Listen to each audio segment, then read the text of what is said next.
আমার মুসলমান ভাইরা, হযরত ফাতেমার সঙ্গে এক ইহুদির মেয়ের বন্ধুত্ব হয়ে গেল। একদিন দুই দিনের বন্ধুত্ব না, দুই যুগ এক যুগের বন্ধুত্ব, 12 বছরের বন্ধুত্ব হয়ে গেল ফাতেমার সঙ্গে। আমার বাইরে একটা মেয়ের সঙ্গে ফাতেমার বন্ধুত্ব। আর আপনারা তো ছেলেরা মেয়েদের সঙ্গে, মেয়েরা ছেলেদের সঙ্গে বন্ধুত্ব করেন। এটা কোন সাহাবীর তরিকা? কথা কোন না কেন? কথা বলেন।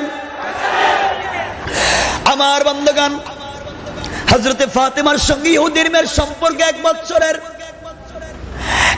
বছরের বন্ধুত্বের পরে ওই ইহুদির মেয়ে হঠাৎ করে তার বাবার কাছে বসে আছে। বাবা বলছেন, মেয়ে শোনো, তোমার জন্য একটা ছেলে দেখেছি। ছেলেটা বড় সুন্দর, বড় ভালো, টাকাওয়ালা, পয়সাওয়ালা। তোমাকে বিয়ে দিতে চাই, মা তুমি বিয়েতে থেকে রাজি? ইহুদির মেয়েটা বলছে, আব্বাজান, আপনি আমার বাবা, আপনি অবশ্যই আমার বিয়ের জন্য ভালো একজন পাত্র ঠিক করবেন, এটাই স্বাভাবিক।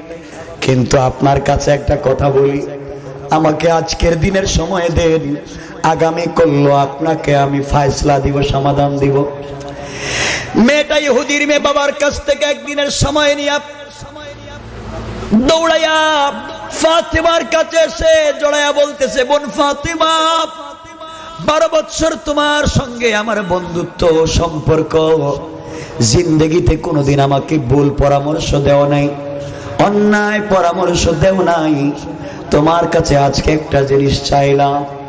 আমার বাবা আমার জন্য একটা ছেলে ঠিক করে রেখেছেন। ছেলেটা ভালো, ভদ্র, টাকাওয়ালা, শিল্পপতি। আমি কি ওই বিয়েতে রাজি হব?